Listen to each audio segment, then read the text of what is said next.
네, 이번 주부터는 매주 월요일 김장남매를 만나게 될 것 같습니다. 네, 어떤 김장남매인지. 또 김장철이 곧 다가오고 있기 때문에, 예, 김장남매 중요합니다. 자, 장윤비 변호사, 신인규 변호사 두 분 모셨습니다. 어서 오십시오. 안녕하세요. 네, 반갑습니다. 네. 반갑습니다. 네, 원래 두 분이 남매긴 하죠. 저희는 이제 신장남매죠. 신장남매? 장신남매. 장신남매. 죄송합니다. 제가 김장남매. 김장할 때도 되긴 했는데 저희가 이제 내가 긴장을 했네. 아니 이제 신장 개업할 때 신장개업. 좋고 해서 그러네. 저는 신장개업을 할까? 장윤미 죄송합니다. 변호사님하고는 예. 정말 제가 가장 좋아하는 가장 좋아하고 존경하는 그런 분이십니다. 그러네. 제가 얼굴이 빨개졌습니다. 신장 개업으로 해야 되는데 헷갈렸네. 예, 죄송합니다. 예, 하여간 두 분은 원래 굉장히 막역하시고 근데 어떤 인연으로 그렇게 친해지신 거예요? 제가 신인규 변호사의 일단 법률신문에 썼던 칼럼이 있었는데 되게 마음에 와닿았었어요.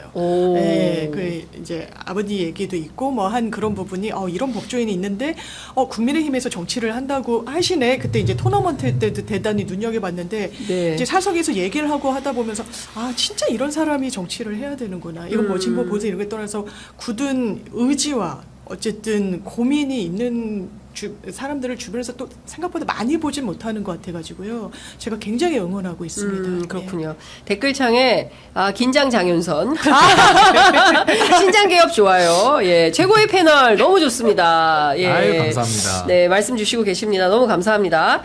자, 오늘 이슈가 너무 많아서 이거부터 여쭤볼게요. 오늘 아침 나온 여론조사부터 조금 보겠습니다. 또 다시 최저치를 찍었습니다. 누가? 윤석열 대통령이 또 최저치를 찍었는데요. 지금 저희가 그림이 좀 준비되면 그림을 좀 올려주시면 좋을 것 같습니다. 윤석열 대통령 국정수행평가 긍정 25.8, 부정 71.3. 또 최저치를 찍었어요. 어떻게 보십니까? 근데 저는 사실 지금 이제 윤석열 대통령의 지지율은 앞으로 계속 떨어질 일만 남아 있거든요. 그러니까 저게 이제 리얼미터 기준으로는 이제 최저치가 또 나온 건데 심각성도 전혀 느끼지 못할 거고요. 네. 국정 운영의 방향이 바뀔 일도 없기 때문에 저는 지금 대한민국이 위기라는 그 단면 자체를 그대로 보여준다라는 생각이 들고 저기서도 보시면 부정평가가 71%가 넘어가고 있어요. 그렇습니다. 그럼 국민들이 10명 모였을 때 7명이 대통령을 다 싫어하는 거거든요. 그럼 국정 운영이 되겠습니까? 근데 이런 심각성에 대해서 문제에 대한 진단, 원인에 대한 이해조차가 결여되어 있기 때문에 저는 앞으로도 지지율은 더 떨어질 일밖에 없다라는 생각이 들고 이 정권을 더 연장하는 게 무슨 의미가 있지? 라는 저는 생각이 좀 듭니다. 그래서 보수의 종말 책 가지고 나오신 거예요? 그래서 제가 안 그래도 책을 하나 썼는데 보수의 종말이라고 좀 제목을 강력하게 잡았고요. 여기 부제 보시면 그녀를 위한 그녀에 의한 그의 정치라고 되어 있습니다. 근데 국민들께서 그녀를 위하고 그녀에 의한 그의 정치에 대해서는 이미 레드카드를 전 꺼내 드셨다고 저는 보기 때문에 아마 공교롭게도 제가 책을 낸 시점과 지금의 지지율이 좀 맞닿아 있지 않는가라는 생각이 듭니다. 자, 오전 10시 6분 SBS 속보가 나와서 전해드립니다. 한동훈 대표가 김건희 여사를 향해서 그분은 공적 지위가 없는 분이다. 그런 분 라인이 존재하면 안 된다. 아마 오늘 아침 있었던 최고위원회의 회의에서 한 말은 아닌가, 혹은 또는 오늘 이제 부산 선거가 진행 중이기 때문에 부산 선거 유세 현장에서 나온 말은 아닌가 싶은데요. 저희가 장소가 구체적으로 특정이 되면 다시 또 속보 전해드리도록 하겠습니다. 지금 이 상황입니다. 장 변호사님. 박근혜 전 대통령이 탄핵당할 때 보수가 정말 허물어진 줄 알았어요. 그게 아니었는데 윤석열 대통령이 그렇게 하는구나. 20%대 지지율이 계속 지속되고 있죠. 이제 그러면 내부에서 제보 도미노가 나올 거랍니다. 지금 그 상황을 우리가 목도하고 있다라고 보여지고, 이를테면 여론조사 명부가 다 유출이 됐니 야당 의원들이 그런 부분을 국감장에서 이제 사용할 수 있도록 되는 거예요. 이거 내부에서 뭔가 발설이나 이런 제보가 없다면 사실 인지하기 어려운 것이 너무 내밀한 영역이니까요. 그 본물이 이미 터져버린 것 같아요. 그리고 이걸 막을 저는 힘과 의지, 능력 이 정부에서 확인한 적이 없습니다. 아마 앞으로도 확인 못할 거라고 생각을 하고요. 거예요. 그렇다면 이 지지율로 어떤 위기의식이라도 가질 것인지 그렇지 않아요. 역사가 평가할 거라고 자신만만하게 이야기하니까요. 본인들은 올바른 길을 가고 있다라고 한치도 흔들리지 않고 국민들 아우성을 외면하고 있으니까요. 경제는 쪼그라들고 정치는 민주주의는 퇴행을 거듭하는데 그냥 바뀌지 않는 부분. 여기서의 어떤 한동훈 대표의 등판 저 응원할 수 없습니다. 당연하지만 어떻게 보면 정치적으로 비겁하다고 생각해요. 공적 라인에 있어서는 안 된다고 김건희 여사한테 일갈합니까? 뭐라 그랬습니까? 본인이 90도로 폴더 인사하면서 내가 혼자 사과를 요구한 적 있던가요? 라고 아주 한 발이 아니라 100보 뒤로 물러섰었어요. 그걸 전 국민이 목도했습니다. 법무부 장관 일단 어떻게 했습니까? 수사 뭉갰습니다. 이제 와서 제대로 검찰이 국민 눈높이 수사하라고요? 기소하라고요? 이거에 대한 어떤 얄팍함, 저는 그 분노를 대통령실이 이미 보여주고 있다 생각합니다. 근데 저는요, 한동훈 대표를 보면서 오늘 나온 입장도 보십시오. 김 여사한테 공적주의가 없으니까 그런 분 라인이 존재하면 안 된다. 네. 아, 무슨 교과서 같은 얘기를 합니까? 이건 평론이거든요. 당연히 안 되죠. 그건 우리 같은 사람들이 하는 얘기고 본인은 집권 여당의 대표거든요. 그러면은 이런 게 있어서는 안 된다라는 가치 판단이 됐으면은 거기에 대해서 조치를 해야죠. 여당 대표로서. 네. 근데 그런 게 없이 그냥 아유 존재하면 안 되죠. 이것만 가지고 정치를 하겠다? 이거는 정치인으로서는 기본이 안 돼 있다는 생각이 들고, 저도 김건희 비선에 대해서 여러 차례를 오래전부터 듣고 있었거든요. 그럼 한동훈 대표는 지금 알았습니까? 저도 오래전부터 알고 있었는데. 저도 오래전부터 들었습니다. 우리 앵커님도 오래전부터 아셨고 우리 장 변호사님도 원래 알고 계셨고 돌던 얘기가 이게 어제 오늘 얘기가 아니에요. 기존에도 뭐 무슨 비선 4인방이 있니 뭐 그 YTN 출신 뭐 누구 출신 뭐 많았거든요. YTN 출신, 한국일보 출신 뭐. 예. 근데 한동훈 대표는 지금 알았습니까? 추석 다 지나고 이제 재보궐선거 앞대니까 지금에 와서야 안 거예요. 그러니까 저는 한동훈 대표가 미리 알았을 거라고 보고요. 저보다 더 먼저 알았겠죠. 뭐 더 심각한 추정을 하자면 검찰총장 시절에도 둘이 카톡 주고받은 사이 아닙니까? 그럼 김건희라는 캐릭터에 대한 이해는 상당히 저는 많은 정보를 가지고 이해도가 높을 거라고 저는 보는데 그동안의 국민들 앞에 아무 조치도 안 했고 인제 와서 등 떠밀리듯이 이런 입장을 낸다? 이거 한심한 거죠. 뭐더러 정치합니까? 그러면서 표를 달라고요? 이거 국민을 기망하는 거죠. 기망하는 전 이건 있을 수 없는 지금 정치도 아니고 이건 뭐 평론도 아니고 쓸데없는 얘기로 전파 낭비하고 있다라고 저는 생각이 들어요. 오늘 한동훈 대표의 이런 입장 때문인지는 모르겠지만 권성동 의원이 원조 윤핵관이죠. 페이스북에 글을 올렸는데 최근에 있는 도이치모터스 주가 조작 의혹 사건과 관련해서 한동훈 대표가 국민 눈높이에 맞게 조사를 해야 된다. 검찰 수사를 압박하는 이제 그런 입장을 발표했는데 관련해서 법무부 장관으로 재직할 때 그때 진작 결론을 냈어야 됐다. 근데 그때는 기소조차 못했으면서 왜 이제 와서 국민 눈높이 운운하느냐. 법무부 장관 시절 한동훈은 왜 국민의 눈높이를 존중하지 않았냐. 여기까지는 우리들하고 생각이 비슷해요. 네, 그런데, 그런 얘기를 합니다. 그러면서 마지막에 한동훈 대표가 지금과 같은 길을 걷게 된다면 과거 정부의 실패를 반복하게 될 것입니다. 이건 무슨 얘기냐면 박근혜 탄핵 사태를 얘기를 하는 것이죠. 부디 과거를 거울로 삼아서 과거의 우를 범하지 않길 바랍니다. 이게 무슨 얘기냐면 친윤에 협조해라 이런 뜻으로 들려요.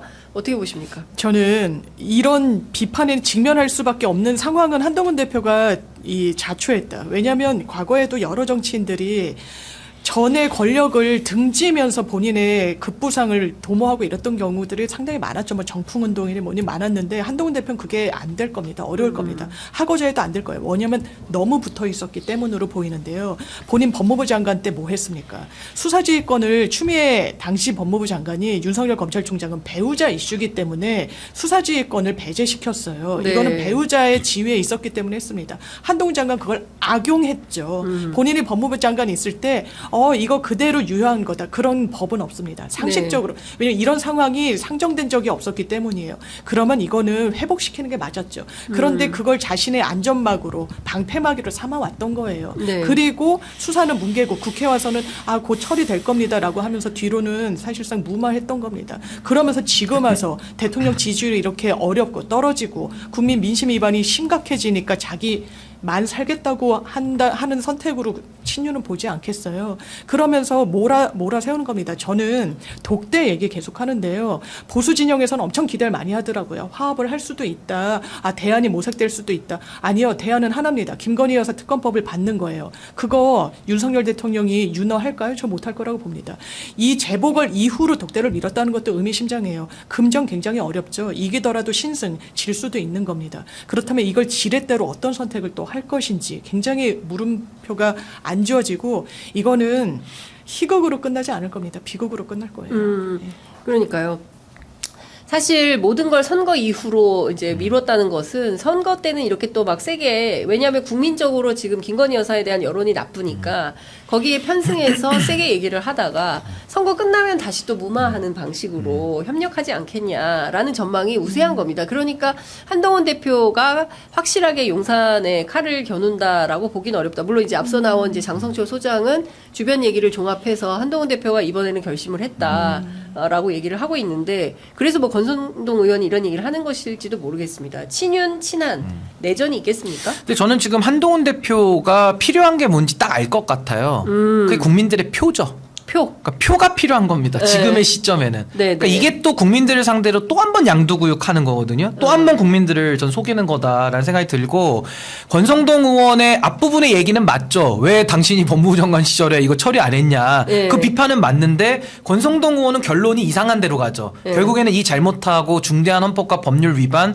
형사사법으로 처리돼야 될 윤석열 부부에 대해서 결국 보호하자 비호하자라고 하고 있거든요. 그러니까 우리가 박근혜 대통령 파면 탄핵 결정문을 봐도 국민이 뽑아준 대통령인데 그 대통령이 위임받은 권한을 국민을 위해서 쓰지 않고 국민을 배신했기 때문에 파면한다라고 돼 있거든요. 네. 근데 권성동 의원의 논리를 따지면 국민을 배신한 대통령인데 그 대통령을 자기들 권력 유지하기 위해서 지켜야 된다라는, 그럼 국민을 또 배신하자라는 얘기가 나오잖아요. 이 논리적인 겁니다. 빼기에 빼기는 더하기가 되는 거랑 비슷한 거예요. 네. 그러니까 저는 지금 기준을 누구로 볼 것이냐. 국민을 기준으로 보면요. 네. 윤석열 대통령은 국민을 배신했죠. 그럼 그 대통령을 끌어내리는 게 국민의 뜻에 따르는 거거든요. 그럼 한동훈 대표 그럴 자신 있습니까? 그러면 이렇게 안 하죠. 그러니까 과거에 유승민 대표를 뭐 배신자다 이런 아주 그 질낮은 걸로 비판들을 많이 했지만, 국민을 배신한 대통령을 배신했으면 국민 편으로 온 거거든요.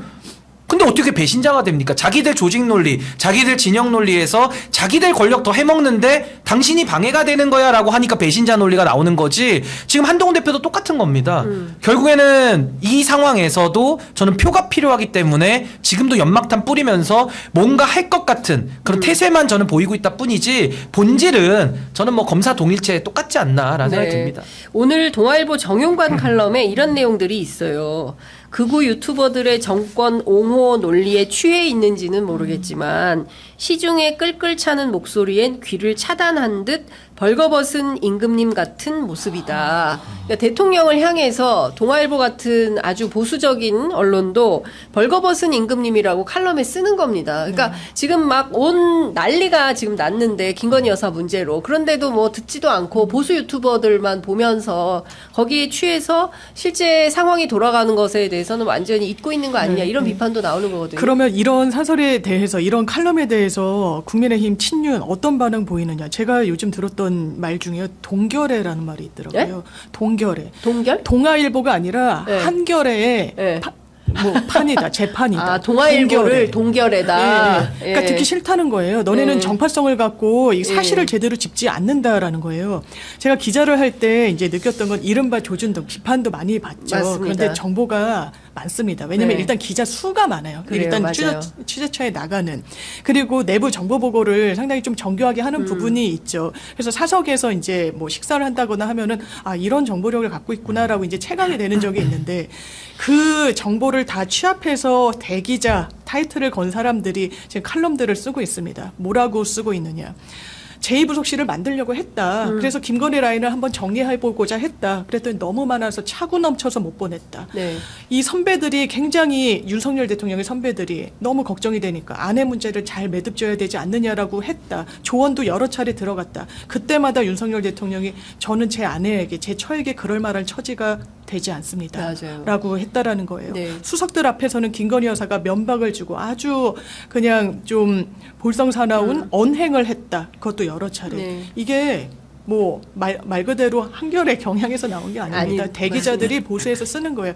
이거는 그냥 쓴다고 보기 어렵죠. 이거는 여러 차례로 내부자들한테 들은 말입니다. 이걸 어떻게 국민들이 받아들이실까요? 그냥 눈 감고 기다두면 이게 없는 사실이 됩니까? 아니에요. 이 정부는 너무 심하다. 국민들이 평가하고 이제는 단죄하려고 하는 그 임계점에 이르렀다는 생각이 정말 자꾸 듭니다. 네.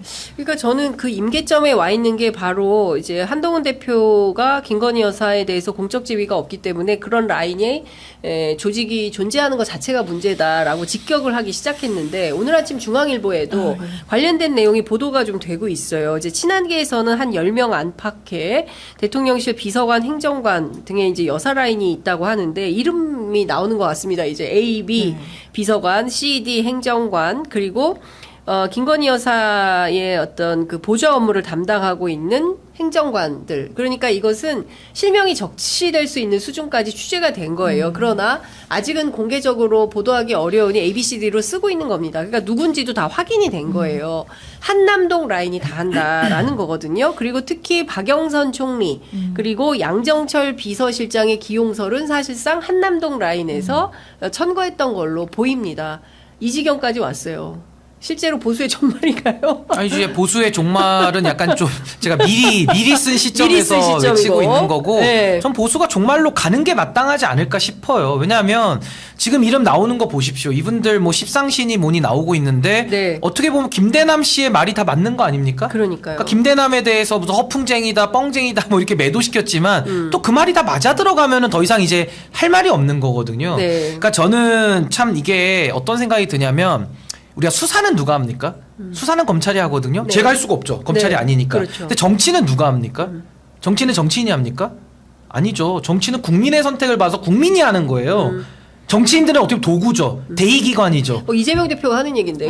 아니, 그러니까 국민은 정치는 정치인이 하는 것 같아도 실제로는 국민이 하는 겁니다. 진짜 국민이 표를 국민이 주시니까 주권자가 네. 국민이고 선거 때마다 평가를 받지 않습니까? 그렇습니다. 그러니까 결국에는 국민들이 정치를 하는 건데 네. 수사만 해봤던 이 검찰이 뭔가 전 대단한 착각하고 있는 것 같아요. 자기들이 지금 정치하니까 이것도 수사하듯이 우리가 하면 정치인들이 하면 국민들이 따라올 거야. 일부 반발하면 집어쳐 넣으면 돼. 옛날에도 말 안 들으면 쳐 넣었으니까 딱 요거거든요 수준이. 근데 이렇게 해서 정치가 될까요? 거기다 저는 우리나라 정치가 수준이 제일 낮고 민간의 역량은요. 이번에도 우리 한강 작가 노벨문학상 타셨지만은 민간의 영역은 정말 세계적으로 이제 올라왔거든요. 그러니까 정치가 더 떨어지는 거죠, 수준이. 근데 그런 수준에서 검찰 수사하듯이 그 인식을 가지고 정치도 정치인들 우리가 하면 돼. 이거 협잡하고 야합하면 통해라고 생각하고 지금 접근을 하니까 이 사단이 나는 거 아니겠습니까? 지금도 답이 없어서 못하는 게 아니에요. 답은 취임 때부터 나왔었어요. 김건희 여사 본인이 자백했잖아요. 내조만 하겠다면서요. 죄송하다면서요. 근데 왜 이제 와가지고 나라가 이 지경이 됐습니까? 본인이 거짓말한 거죠. 약속 안 지켰죠. 양두구육 했죠. 그 사단이 여기까지 왔는데 지금도 해결을 못하는 것은 이분들은 그냥 본성이 그런 거고 네. 태도를 바꿀 의지가 없는 거고 양심이 없는 거라고 저는 생각을 합니다. 그 지금 뭐 비선 얘기 나오고 너무 혼란스럽지만 네. 결국 몸통을 쳐야 되지 않겠습니까? 그 다 격까지 드리고 지시받아서 한 사람들이지 몸통은 그게 아니에요. 몸통은 누구다? 김건희. 그 제가 여기다가 보수의 종말 부제에 그녀를 위한 그녀에 의한 그의 정치. 네. 요게 지금 딱 윤석열 대통령 그 동아일보 대기자님이 하신 거를 네. 짧은 문장으로 하면 요거 아니겠습니까? 네. 이걸 청산해야 돼요. 그 국정농단 몸통은 김건희다 이 얘기예요? 윤석열 부부라고 하는 게 정확하죠. 윤석열 부부다. 아니 그 오늘도 명태균 씨 인터뷰 들어보니까 네. 둘이 스피커폰으로 같이 들었대요. 공동 운영을 하는 거예요. 공동 운영을. CBS 인터뷰가 상당히 화제가 되고 있네요. 네. 그러니까 그런 얘기를 하는 걸 보면 예. 공동 운영을 한 거니까 공동 책임인데 윤석열 대통령은 공직자니까 책임이 더 크죠. 근데 이제 비선으로서 합류한 사람도 공범으로서 같이 처벌을 받는다. 이게 박근혜 최순실 법리랑 똑같은 겁니다. 그때도 박근혜 주범, 최순실 네. 공범 같이 처벌받았어요. 그러니까 그 논리대로 그대로 전 이게 사법적으로 단죄가 돼야지 이걸 어떻게 놔둡니까? 이걸 봐줘요? 이걸 어떻게 뭐 이대로 시간만 흘려보냅니까? 답은 다 나와 있습니다, 지금. 네. 하여간 지금 김건희 여사와 관련된 문제가 일파만파 커지는 가운데 작년 10월에 그 KTV 네. 그때 이제 그 국악 공연이 있었잖아요. 네. 이거 황제 관람 논란이 상당히 있었는데 관련해서 추가 보도가 조금 더 나온 모양인데 내용을 좀 말씀해 드리면 이른바 김건희 황제 관람을 준비 기획했던 최재혁 전 KTV 방송기획관 이분이 실제로 대통령실 그 출입 기자들, 그러니까 취재 때문에 가는 그 전용기에 직원도 탑승을 했다는 거예요. 그러니까 이 얘기는 뭐냐면 흡사 지난번에 1호기 대통령 처음 순방 갈 때 그때 1호기 나토 순방 때죠. 그때 저 이원모 비서관의 부인. 예, 신모 씨가 민간인 신분으로 1호기에 탑승해서 큰 논란이 있었는데 또 추가적으로 이 논란이 제기되지 않을까 싶습니다. 원래 출입기자 아니면 규정이 없어서 별도로 경비를 내고 이 비행기에 탑승을 해야 되는데 이분은 나중에 추후 뭐 사후정산을 했다는 거예요. 그래서 또다시 황제 출장 논란이 좀 나오고 있다는 건데요. 그러니까 앞서 제가 말씀드렸던 대로 김건희 여사와 친분이 있는 사람은 남아있고 친분이 없으면 용산에서도 물갈이 된다. 이게 이제 오늘 중앙일보 보도인데 그 연장선에서 생각을 해봐야 되는 거 아닌가요? 뭐 이런 것들이 그렇죠. 끊임없이 빚어집니다. 너무너무 끊임없어서 일단 국감에서는 수의계약 형태로 이 수면 위로 드러나지 않도록 여러 관저공사들을 하는데 다 김건희 여사 후원 업체였고 코브나 콘텐츠에 그러니까요. 연결고리가 있었고 또 보도를 보면은 이 대통령실에 그러니까 국방부랑 법무부에 있었던 인사들이 히림이라는 뭐 인테리어 회사인가요? 이거 김건희 여사랑 연결된 곳이에요. 건축회사. 도이치모터스. 거기에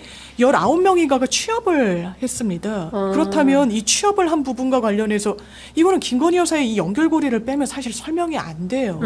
이 도이치모터스도 이 딜러 회사인 거잖아요. 네네. 그렇다면 국방 업무를 했던 뭐 소령 뭐 이런 여러 이제 그 장성급들이 갔다라는 건데 어떤 연유로 간 것이며 이게 공적 마인드와 사적 마인드가 전혀 분간이 안 되는 거예요. 내가 이 외부에 있을 때 했던 부분과 관련해서 권력을 줬으니까 이렇게 그냥 체인지를 해도 전혀 문제가 없을 거라는 이 안이함을 떠나서 이건 범죄이니까요. 이런 마인드를 갖고 국정 운영의 전면에 사실은 놨다.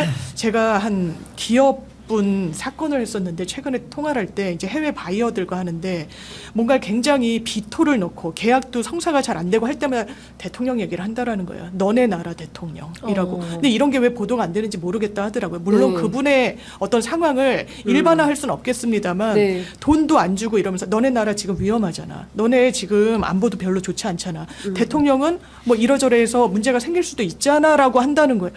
아니 어떻게 이 지경까지 왔습니까? 제가 신인규 변호사가 쓴 책 보수의 종말을 보고 오늘 이 제목을 처음 이제 받아들였는데 과연 이 자들이 보수가 맞긴 한가라는 생각이 드는 거예요. 역사관, 이 어떤 친일 이런 사관 같은 걸 보면 이거는 그냥 보수의 카테고리 안에도 들어가지 않는 거예요. LA 총영사였나요? 뉴욕 총영사였나요? 이런 부분과 관련해서 이종찬 광복회장의 이 광복사 축사를 읽는데 말도 되지 않는 소리 한다고 언성을 높이고 그랬더라고요. 그 형제에서. 그리고 사과할 의향 없냐 할 때 왜 사과를 해야 되냐고 큰 소리를 냅니다. 이 사람이 정통 외교관도 아니더라고요. 찾아봤더니. 어떤 또 연고로 그 자리에 가 있는지도 의문인데 행시 출신이긴 하던데 이 정부가 정말 많은 것을 허물어뜨리고 있다. 이 생각 지울 수 없습니다. 그러니까요. 그 말씀드린 대로 지금 KTV 국민방송에 예를 들어서 대통령 행사에 김건희 여사 당신 오세요라고 해서 그냥 이렇게 미국 출장, 미국 방문에 이제 동행하고 뭐 이런 것들이 미국에서만 있었겠는가라는 생각이 들 정도니까요. 그러니까 이렇게 함부로 그냥 필요하면 가서 그냥 자기가 공연 관람하고 필요하면 아무개 불러서 미국 같이 가고 그리고 건축회사 뭐 이렇게 뭐 아무런 면허도 없는 사람들 뚝뚝뚝뚝 따라서 저 수의개혁 형태로 주고. 그러니까 사실상 이런 게 국정농단 아닙니까, 변호사님? 근데 저는요, 명태균, 이원모의 최재혁 이런 사람들의 공통점이 딱 하나잖아요. 결국 공사구별을 못한 대통령 부부가 벌린 일들 아니겠습니까? 근데 저는 이 공사구별이라는 게 사실 저도 그렇습니다. 저도 지금 제 개인 사무실이 있지만 제 게 아니에요. 여럿이 같이 쓰거든요. 그러면 제 거지만 여럿이 같이 쓰니까 공적인 장소죠. 거기에 제 예비 신부도 못 갑니다. 제가 안 데리고 가요. 저만 들어갑니다. 물론 가도 되지만 네. 왜 공사 구별을 해야 되니까. 예. 그 저는요 예를 들면요 막내 아들이 결혼해서 애를 낳습니다. 그럼 막내 아들의 지위도 있고 아버지의 지위도 같이 있잖아요. 근데 막내 아들일 때는 앙탈 많이 부렸겠죠, 막내니까. 근데 아들로서는 막내 아들에게 가능한데 아버지로서 자기 애한테 가가지고 앙탈 부리면 됩니까, 아버지가? 그러니까 제가 무슨 말씀드리냐면 우리는 모두가 다 지위를 여러 가지를 같이 갖고 있어요. 그리고 공적인 일을 하는 사람은 공적 역할과 사적인 지위를 동시에 보유하는 게 당연한 겁니다. 그러면 공적인 역할을 하겠다고 나선 사람은 공사 구별은 기본 중에 기본이라서 이거 했다 그래가지고 자랑할 거리도 안 되는 거거든요, 원래는. 근데 지금 윤석열 이 부분은 어떻게 공직을 그렇게 했는지 모르겠어요. 정말 공사 구별이 안 돼도 이거는 너무 안 되는 수준이어가지고 네. 저는 그게 지금 이 모든 사단의 원인이라고 봅니다. 그러니까 이 사람들은 대통령이 됐는데 네. 마치 자기들의 왕 내지는 이 나라를 자기 소유로 생각하는 것 같아요. 네. 그러니까 공사 구별이 지금 완전히 뒤섞이면서 여기까지 왔고 이게 뭐 친이 친박 정치를 넘어서서 이제는 대통령의 배우자인 김건희라는 그 자연인과의 사적 친분으로 공적인 일이 다 대체되고 있거든요. 네. 이건 나라가 아니죠. 그리고 이런 짓은 다 범죄이기 때문에 뿌리를 뽑아야 되는 겁니다. 네. 이거 용서받을 수 없는 짓을 지금 하고 있는 거예요. 그러니까 참 걱정입니다. 그러니까 그 공사 구분하지 않고 멋대로 국가 운영을 누군가가 하고 있다면 그런데 검찰이 나서서 수사조차 제대로 할 수 없도록 인사로 맡고 있다고 하면 그래서 이렇게 엉뚱한 명품백 조사든 도이치모터스 관련 사건이든 이런 것들이 우리가 평소 알던 검찰의 수사 내용과 전혀 다르게 전개되고 있다면 이게 나라냐라는 비판을 국민들이 안 할 수가 없는 것이죠. 제가 하나만 반대로 여쭤볼게요. 네. 박근혜 최순실과 윤석열 김건희 내지는 김건희와 명태균은 같이 봐도 좋습니다. 네. 뭐 역할이 거의 비슷하니까요. 최순실 씨는 연설문을 고쳐줬다라는 게 기화가 돼가지고 한국에 들어와서 바로 구속됩니다. 네. 그때 검찰청 앞에 서가지고 최순실 씨가 정말 죽을 죄를 졌다라고 하거든요. 그렇죠. 근데 명태균과 김건희 이 둘의 태도는 어떻습니까? 오히려 그 방귀 낀 놈이 성낸다고 대통령 멱살 잡고 한번 다치 죽어보자 이러고 있어요. 그러니까요. 이거는 최순실보다 더한 범죄 혐의가 있고요. 네. 제가 볼 때는 예. 태도는 훨씬 더 불량합니다. 근데 수사받지 않아요. 그러니까 저는 이게 지금 완전히 지금 대한민국이 윤석열 이 한 사람으로 인해 가지고 어떻게 보면 김건희도 그래서 들어온 거니까 네. 거의 나라가 지금 멸망 직전으로 이거 가는 거 아닌가? 너무 위기감이 들고 예. 박근혜 최순실 사안과 지금 이 사안을 비교해 보면 너무 지금 엉뚱하게 처리되고 있다. 아주 단적으로 나오는 상황입니다. 그러니까 지금 어제 한밤에 전해진 그 북한 관련된 보도도 무인기 문제가 지금 이제 오늘 국회 국방위에서 내일도 계속 이제 진행이 될 텐데 이 안보 문제도 상당히 불안한 거예요. 그러니까 국내적으로 그다음에 국외적으로도 도처에 불안 요소들이 많이 있는데 관련해서 대통령 윤석열 정부가 제대로 대응이나 할까에 대한 의구심들이 있는 거죠. 지난번에 추석 때 저희들이 의료대란 때 알아서 스스로 조심하지 않으면 안 된다. 아프지 말자, 다치지 말자 했던 것과 같은 맥락에 계속 이 스토리가 이어지고 있다는 게 굉장히 참담한 상황이고요. 앞서 제가 리얼미터 여론조사 소개해드렸는데 오전 10시 19분 46초에 프레시안 보도가 또 하나 있는데요. 여론조사 업체 여론조사 꽃이 실시한 여론조사에서는 윤석열 대통령의 국정 운영 긍정평가가 19.2%가 나왔습니다. 매우 잘하고 있다 4, 잘하는 편이다 5.2%로 나타났고요. 사실상 윤석열 정부 이후에 진행된 전체 모든 여론조사에서 10%를 찍은 10%대를 찍은 첫 번째 여론조사가 발표된 게 아닌가 싶습니다.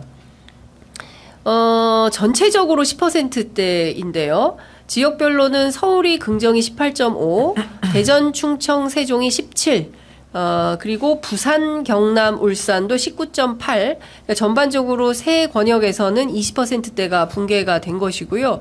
TK에서는 32.8로 긍정평가가 올라갔습니다. 근데 큰 틀에서 보자면 앞서 제가 리얼미터 조사 역대 최저치 찍었다고 말씀드렸습니다. 25.8. 그리고 여론조사 꽃에서는 20%대가 무너졌고요. 이번 주에 갤럽 여론조사가 있습니다. 네. 이 추세와 흐름이 이어진다면 어떻게 될까요? 최소한 반등은 없는 거죠. 지금 뭐 예. 잘한 게 전혀 없으니까요. 예. 뭐 순방은 다녀왔다고 하지만 정권 초기에는 순방 다녀오면 어느 정도의 지지율 상승 효과는 있었지만 그것도 아마 기대하기 어려울 거예요. 뭐 내놓은 게 크게 뭐 체코도 사실은 마찬가지였다고 저는 생각하고 네. 그렇다면 지금 10%대의 여론조사가 나왔다는 건 보수 진영에서는 꽃이라는 여론조사 기관을 굉장히 폄훼하니까요. 그런데 이거 그냥 겸해할 수 없을 겁니다. 이 흐름이라는 게 그렇죠. 있잖아요. 그 예. 흐름 중에 있잖아요. 예. 그렇기 때문에 이거는 대단히 엄중한 거예요. 이 정부는 제가 이한우라는 또 이 조선일보 출신 시사저널에 칼럼을 올렸던데 이 사람이 논어 무슨 학교를 열어서 하고 계세요. 그러면서 네. 간신히 드글드글하다는 걸 굉장히 강도 높게 좀 비판을 합니다. 네. 그러면서 요새 간신노는 저기 김종대 의원이 세게 밀고 있어요. 그다음에 이제 모략편이 나오고 모략편. 있습니다. 그래서 실명까지 해요. 간신의 어떤 유형을 나눠서 원희룡 당신은 안 그런가, 이철규 당신은 아니라고 할 수 있는 거 이렇게까지 얘기를 하더라고요. 예. 근데 거기서 못 벗어나고 있다. 그리고 김건희 여사가 왜 이렇게 어떻게 보면 정권을 본인이 공동정부처럼 운영을 하는 것처럼 보여요. 저는 그때는 처음에 내가 정권을 잡으면 통일 문제에 관심 좀 가지려고 해. 이게 저는 실언인 줄 알았어요. 당연하죠. 근데 지금은 이게 실언이 아니었구나. 진짜 이렇게 생각했구나라는 생각이 드는 겁니다. 왜 그런가와 관련해서도 여러 언론이 짚어주고 있죠. 윤석열 대통령은 아마 그렇게 권력 의지는 상당히 있는 사람이고 권력 투쟁에도 능한데 그렇게 대가 강한 사람이란 인상은 못 받아요. 그래서 검찰에서도 한직을 돌고 이랬을 때 나 나와서 로펌 가볼까? 이럴 때 네. 탁탁 쳐줬다는 거죠. 가르마를. 김건희 여사가. 김건희 여사. 그러면서 당신이 여기까지 온 건 너 때문이 아니다. 너가 잘나서가 아니다. 나 때문이다. 내가 이 정부에 지분이 있다라고 생각한다는 거예요. 그러니까 이런 강변북로를 막고 시찰, 훈시를 할 수 있는 거예요. 그 멘탈이기 네. 때문에요. 그렇다면 이게 지금은 관저공사, 뭐 수의계약, 여론조사에 머물지만 이게 과연 그럴까요? 그렇지 않을 거라 보고 그러니까 명태균 같은 사람이 겁박하는 거 아닙니까? 당신들 나 감당할 수 있어? 검찰 조사 진짜 할 거야? 내가 입만 벌리면 너네 내려와야 되는데 여기에도 이런 방구 말을 못하는 거 아닙니까? 5분 만에 들킬 거짓 해명만 내놓고 있는 거 아닙니까? 이게 정부입니까? 아닙니까? 그러니까 우리는 떳떳하지 못한 대통령 필요 없거든요. 아니 공적인 일을 하고 국가의 원수로서 대한민국을 대표하는 사람인데 대한민국 국민들 다 당당하시잖아요. 저도 좀 당당하게 살거든요. 그렇죠. 할 말도 하고. 네. 아니 뭐 범죄 저지르면 뭐 그 죄가에 대해서 책임지는 게 대한민국 시스템 아닙니까? 근데 뭐가 그렇게 당당하지 못하길래 저렇게 떳떳하지 못한 태도들을 보이고 있고 네. 또 심지어 거짓말을 지금 너무 많이 한 게 들통이 나고 있어요. 닉슨 대통령도 거짓말 때문에 하야했거든요. 그러니까 저는 지금 대통령의 진퇴를 묻고 있다. 저 그렇게 보고요. 윤석열 대통령 전광판 안 본다 이렇게 얘기했는데 저도 안 봅니다. 네. 그러니까 국민들로 하여금 전광판을 안 보게 만들어 주셨어요. 왜냐하면 전광판 보면 뭐 합니까? 매일 떨어지는 거고 매일 최저치 갱신하는데 그냥 안 봐도 비디오로 지금 가고 있거든요. 그래서 저는 그냥 대드덕 상황이다. 가장 국가가 지금 어려운 위기 아니냐라는 생각이 전 들고요.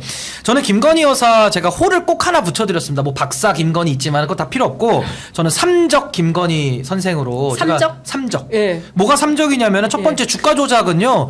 주식 투자가 아니라 주가를 조작하면은 자본시장, 시장 경제의 적이에요. 이거 헌법가치 위반입니다. 그리고 뇌물 받거나 공천에 개입하거나 그러니까 뇌물 받거나 공천 개입했는데 수사가 안 이루어지잖아요. 네. 이거 법치주의 농단입니다. 법치주의의 적이에요.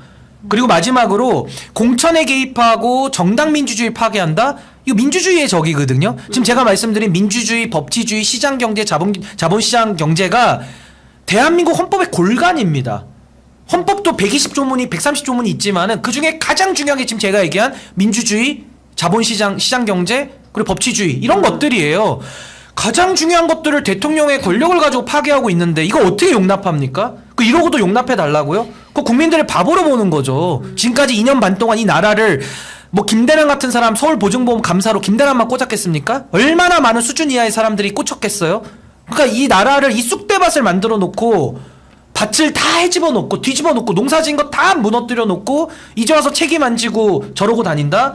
지지율이 떨어질 수밖에 없는 겁니다. 이 삼적 김건희 선생 때문에 이 나라가 망하고 있고 저는 이 책임은 너무 무겁기 때문에 본인이 저지른 짓은 이 책임질 거 각오하고 저지른 거 아닙니까? 안 들키면 넘어가지만 들키면 책임질 거 각오하고 한 거죠. 근데 지금 말씀 주신 대로 사실은 나라를 정말 쑥대밭으로 우리가 사실은 지난 문재인 정부에서 소위 나왔던 내로남불 네? 그런 문제들 그리고 공정과 상식 이것에 대한 배반 이것 때문에 문재인 정부 민주당에 대해서 염증을 느낀다면서 새로운 정부를 선택한 게 윤석열 정부인데 여기서는 공정과 상식은커녕 기본적인 민주주의 질서마저도 토대를 허물고 있고 그런데 그 부분에 대해서 수사도 제대로 못하는 그러니까 정확하게 거예요. 헌법 파괴 정부고요. 그러니까요. 위헌 정당 국민의힘입니다. 그런데 저는 그렇게 봐요. 위헌 정당 국민의힘이고 헌법 파괴 파괴 정부. 정부긴 이제 그 우리 신 변호사님의 분석이 그런 건데 그에 대해서 너무 안 뜨거운 거죠. 물론 이제 그 저작거리의 민심은 매우 뜨겁고 뭐 이미 포기했어라든 이런저런 얘기들이 많이 있는데 실제로 그 부분에 대해서는 뭔가 확 역동적으로 그 뭐 정권 교체를 위한 시그널은 안 만들어진다 이런 생각이 좀 이게 듭니다. 저도 좀 오히려 박근혜 전 대통령과 대비돼서 판단을 할 수밖에 없는데 그때보다 더 많은 의혹과 비위가 이미 좀 나온 게 아닌가라고 생각되는데 오히려 너무 많아서 이 상황에 반사이익을 얻는다는 생각이 들어요. 기대감이 그리고 원체 떨어져서 큰 저항감이 안 들게 이미 만들어버려서 불이 붙지 않는 게 아닌가라는 생각이 듭니다. 이게 이 정부가 본인들의 방패막으로 유일하게 이야기할 수 있는 부분이에요. 너무 많은 실정, 너무 큰 이런 범죄 의혹들이 도처에 널려 있다 보니까 아유 또 나왔어. 아유 이 정도로 머물게 돼 버렸다. 근데 이걸 그대로 저는 국민들이 두시진 않을 거라고 생각합니다. 저는 그 박근혜 탄핵 얘기하시니까 요 말씀을 꼭 드리고 싶은데요. 결국 대통령을 뽑는 것도 여론이고 이제 선거지만 대통령을 끌어내리는 거는 훨씬 어렵거든요. 왜냐면 거의 전 국민의 한 85% 이상이 컨센서스가 생겨야 대통령을 끌어내릴 수 있는 거기 때문에 저는 핵심은 여론이라고 보는데요. 박근혜 대통령 때만 해도 2016년도 아닙니까? 그때 우리 장윤성 기자님 열일하셨고 맹활약 하셨는데 저는 그때와 지금은 너무나도 다른 상황과 환경이라고 저는 봐요. 그래서 저는 박근혜 대통령 때는 검찰에 의존한 미완성의 탄핵을 전 했다고 봅니다. 그래서 그 결과가 어떻게 됐냐? 검찰과 레거시 언론의 승리예요. 그 둘이 권력을 다 차지해버린 게 윤석열 시대까지 온 거고 언론과 권력의 결탁을 지금 우리가 피해를 보고 있는 겁니다. 그럼 이번에는 어떻게 해야 되냐? 저는 완성형 탄핵을 가야 된다고 봐요. 완성형 탄핵은 뭐냐? 검찰에 의지하지 않는 겁니다. 그러니까 저는 특검도 보조적으로 써야지 어떤 특검에서 영웅적인 특검이 나와가지고 또 이 난리를 치는 거 저는 반대하거든요. 그러니까 전 이번에는 핵심은 뭐냐? 여론 형성의 과정이 달라졌다라는 겁니다. 과거에는 레거시 언론을 통해서 하나가 땅 뜨면 다 놀래가지고 다 거리로 나왔는데 지금은 이 유튜브라는 게 무서워서 레거시 언론 안 보잖아요. 다 유튜브로 넘어와가지고 여론 형성이 너무나도 신속하고 아주 정밀하게 아주 확산적으로 이루어지고 있거든요. 그래서 저는 이런 여론 형성의 과정이 그때와는 너무 다르기 때문에 전 유튜브를 매개로 해서 이제는 완성형의 탄핵을 하면 검찰 관료 권력과 레거시 언론 권력이 물러나고 이 자리를 저는 시민사회가 좀 대체할 거라고 봐요. 이게 저는 국민주권의 회복으로 이해하고 있기 때문에 저는 완성형 탄핵으로 지금 이번에는 가고 있다. 그래서 박근혜 탄핵 때와 더 심각한 상황인 건 맞는데 그때 이루어졌던 촛불 들고 우르르 나가서 하는 그런 게 필요치는 않은 것 같아요. 그때는 이제 정보의 광장, 여론의 광장에 나와야 참여하고 할 수가 있었는데 지금은 이 많은 분들이 이 시간에도 유튜브에 오셔가지고 의견 개진하면서 여론을 형성하고 있거든요.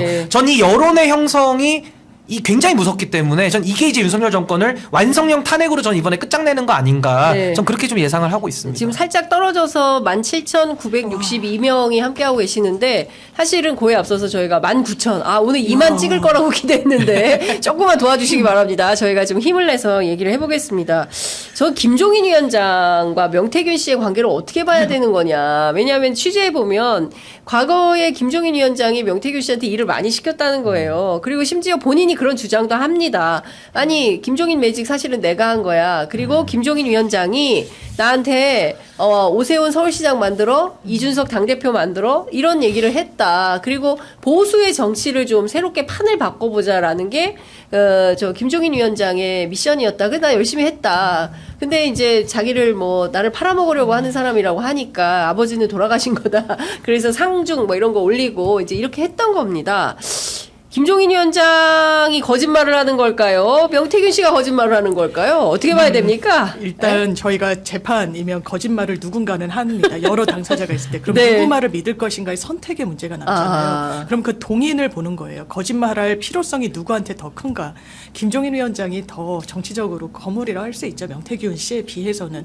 본인이 명태균이란 사람한테 이렇게 조력을 받았다는 사실이 그것도 대단히 부적절한 어떤 그런 부분들이 드러나는 국면에서 알리고 싶지 않을 겁니다. 거기에 반해서 나 아닌데 나 정말 연결고리도 탄탄하고 나한테 이러저러하게 막 시키기도 했는데 라고 얘기할 때 그 말만 있으면 믿기 어렵죠. 대단히 구체적으로 이야기하고 있잖아요. 그리고 그것만 있습니까? 제3자도 등판하잖아요.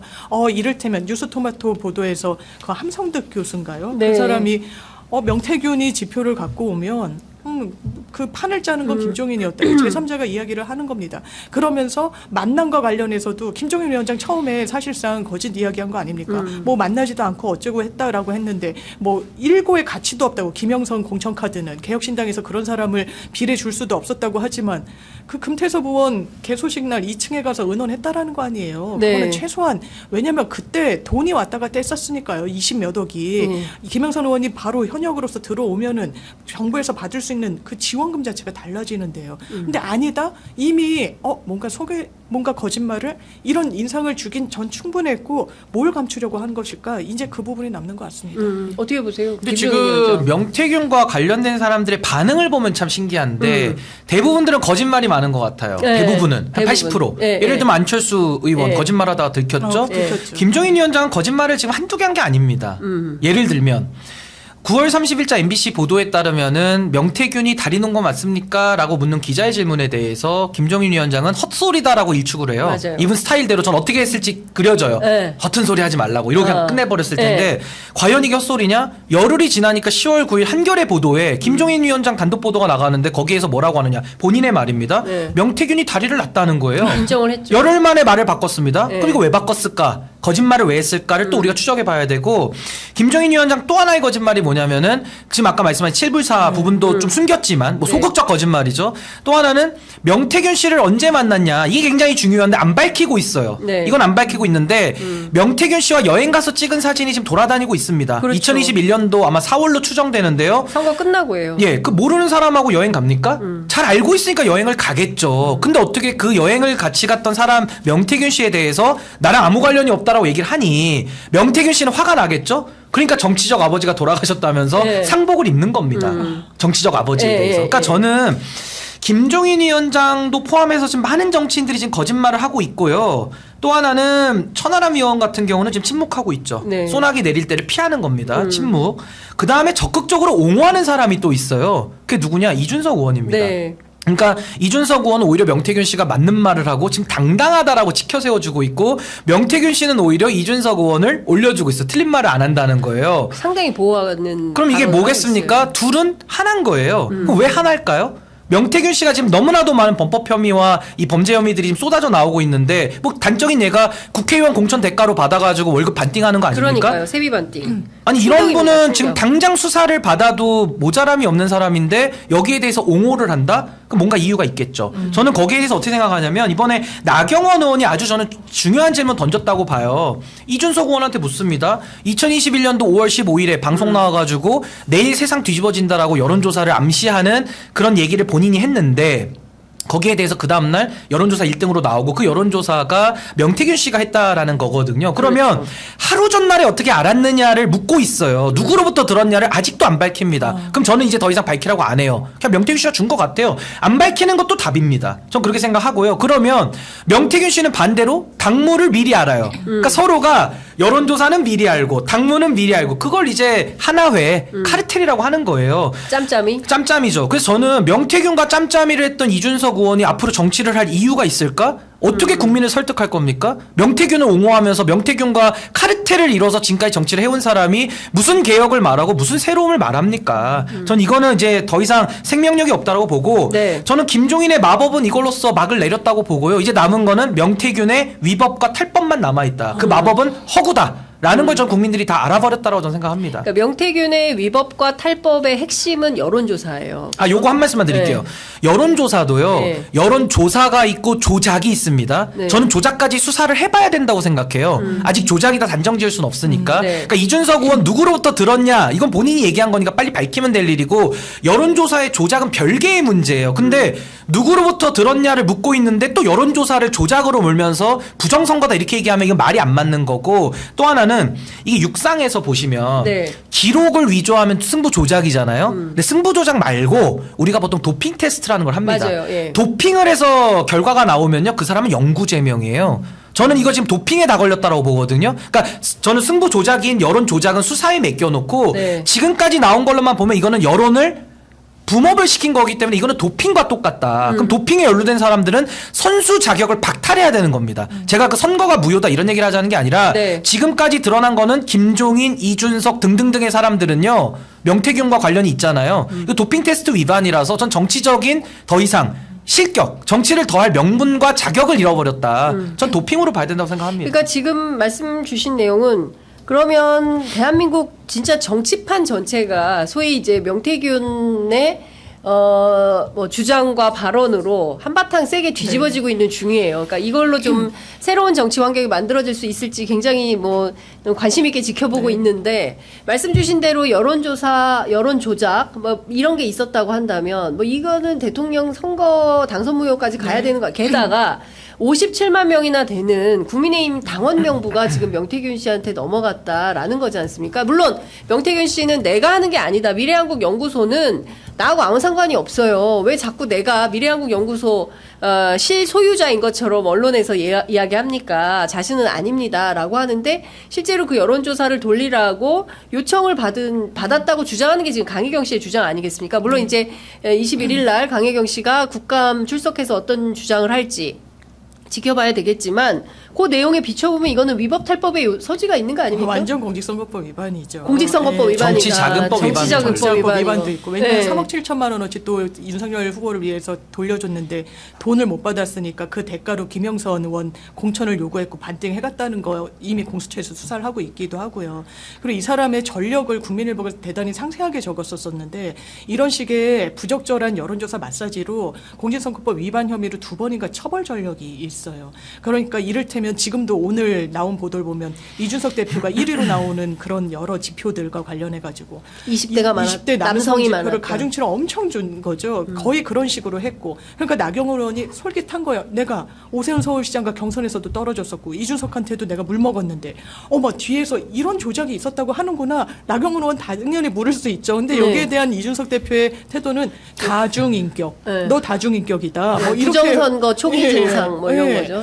그래서 정치인은 정치인답게 그냥 담담하게 얘기를 하는 게 맞다고 생각해요. 저는 박근혜 전 정부 얘기할 때 보수가 괴멸된 줄 알았어요. 근데 이거 아니었구나. 명태균 얽히고 설킨 사람이 얼마나 많습니까?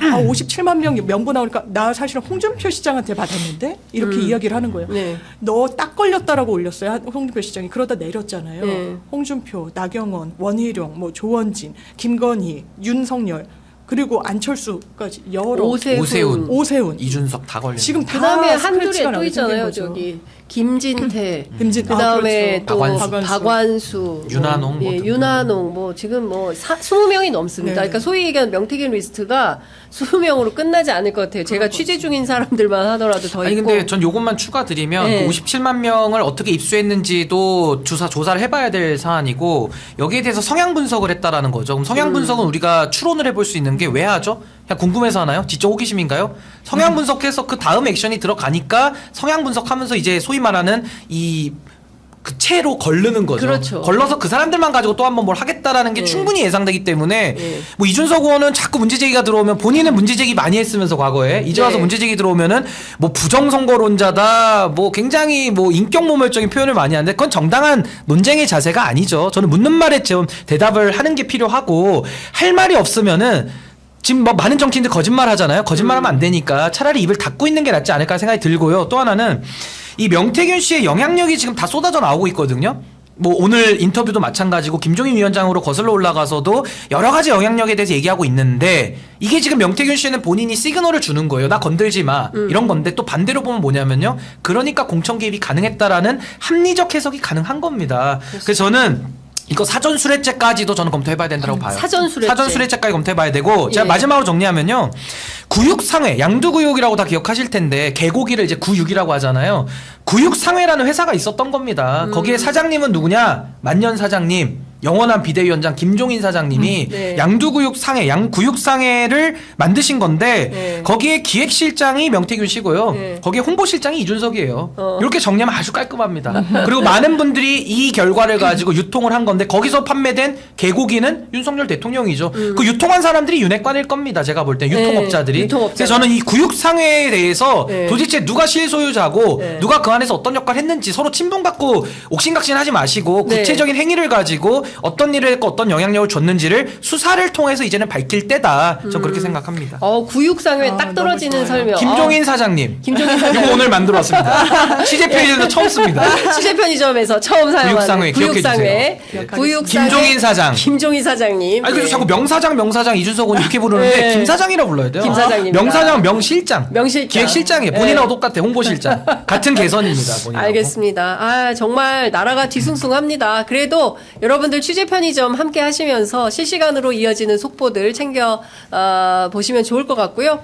함께 하시면서 좋아요, 구독 꼭 눌러주시고 알림 설정도 함께 부탁드립니다. 오늘 두 분 말씀 여기서 마무리하는데 네, 제가 그 신인규 변호사님이 한 말씀 아니시죠? 누구지? 장 변호사님이 11시에 반드시 일어나셔야 그래가지고 네, 그럼 짧게 30초만. 이게 아니라 네. 보수의 종말 이거 네. 인터넷에서 사전 구매 가능하니까 그거나 이런 데 온라인 네. 볼 있거든요. 사전 가서 한 번씩 판매. 봐주시면 대단히 감사하겠습니다. 알겠습니다. 자, 다음 주에 제가 초반에 실수해서 너무 죄송하고요. 아유, 아닙니다. 너무 감사합니다. 예, 신장 개업으로 할까? 네. 신장식이 싫어할까? 저희들이 살펴보도록 하겠습니다. 두 분 말씀 잘 들었습니다. 고맙습니다. 네, 감사합니다.